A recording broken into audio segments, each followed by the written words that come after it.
Hi everyone, welcome back to my channel and thank you so much for joining me today. So as I promised last week, this week I'm going to be talking about some of the lessons I've learned from teaching in the Hyflex learning environment. So if you're interested in listening to some of the lessons that I've learned, then please keep on watching. Okay, so many of us I know are teaching in a Hyflex learning environment, which means that we have some students that are in person in the physical brick and mortar classroom with us, but we also have students that are actually online virtually through whichever video conferencing platform you use. And so I don't think that we have really had this particular situation before in educational institutions, but it's something that we all have to deal with now because not everybody can come to the physical learning environment and join our classes. So what do we do in this Hyflex learning environment? Some of the lessons that I've learned are, and I've just got them outlined here, the number one tip that I have is about the planning. And it really is very intentional planning. I mean, it's always is intentional planning, but particularly in the Hyflex environment, because we want to encourage students to be able to have agency to decide, the direction and the pace of their learning, which actually leads to student agency, my number two recommendation and top tip.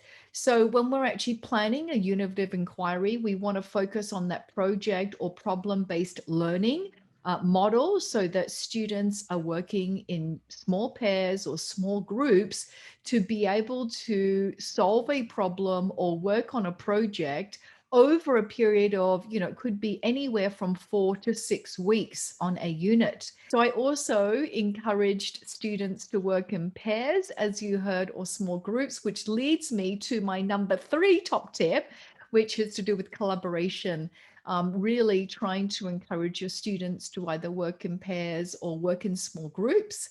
They may have to be physically distanced. I've seen a lot of schools actually put perspex clear barriers between students, which means that the sound quality isn't affected and we can still have group discussions while keeping everybody safe. I know that in my lessons, I've got to keep my mask on. And so it's really important that we do try when we're encouraging any kind of collaboration and group work that we can hear each other and that the noise level doesn't get too high in the classroom.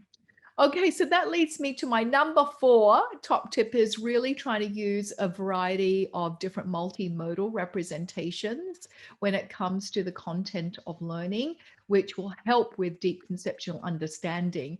And we may want to encourage our students to bring their earphones, their headphones to class, especially if there are videos that they need to watch. And if they are watching videos, hopefully they're not longer than 6 to 8 minutes, because some research has suggested that after about 6 minutes, student actually stop paying attention to any kind of instructional video.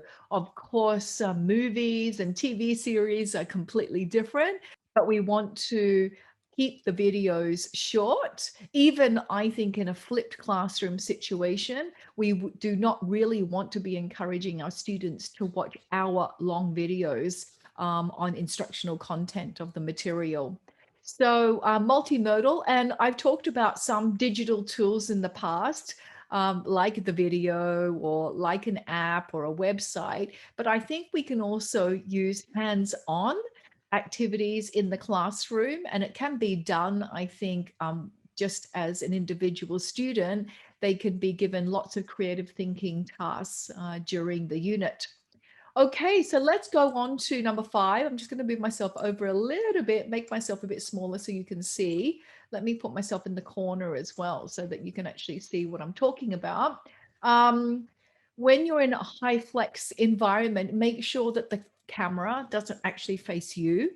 and it doesn't face the wall or the ceiling. I've actually participated in a few Hyflex learning classes, and the whole hour is just being watching a wall or watching the ceiling. And so I suggest that you actually put your camera, whether that's attached to your laptop or whether that's attached to your iPad, on the side of the classroom so that those students can actually see the whole class and that they can see, that they can feel the atmosphere and see what's going on rather than just staring either at me when I'm not going to be speaking very much or staring at the wall. And that leads me to number 6. So trying to keep your whole class teacher talk time, I call it TTT, to less than 6 minutes. And I found that I'm recommending less and less minutes as time has progressed. I used to recommend 10 to 15 minutes, but now I'm suggesting to talk, whole class teacher talk time should be less than 6 minutes. You're really setting up the stage. You might be qualifying some instructions. You may get the class together for some misconceptions, but the learning experiences and the learning should already be provided in the unit in a digital form as a one-stop shop so that students can actually access that in their groups, in their pairs, so collaboratively, but at their own pace. And there'll be different learning experiences throughout the unit, different checkpoints as well, that will allow us to be able to formatively assess and collect evidence of their learning as the unit is going.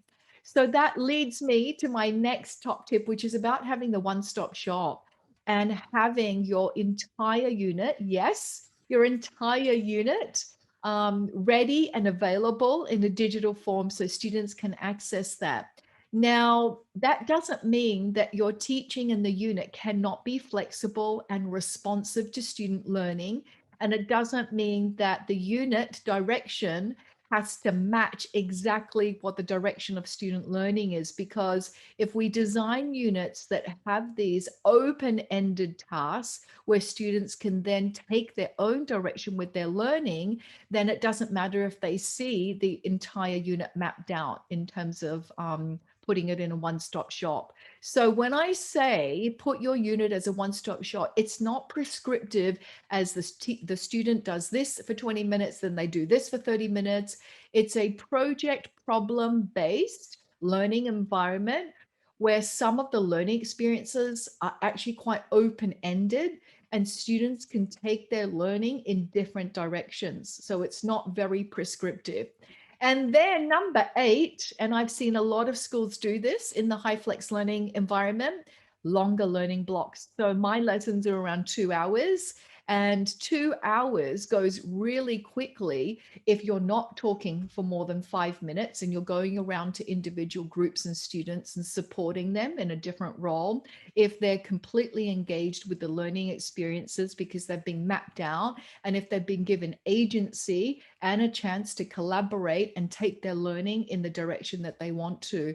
So we really want longer learning blocks. I think 40 minutes is not really long enough to engage in a problem or project-based learning environment. So I would recommend, more than an hour. I think 90 minutes is quite short. 2 hours is optimal. I used to actually teach a 4-hour lesson, and believe it or not, those 4 hours went really quickly if you design your units very intentionally with that project or problem-based learning environment model.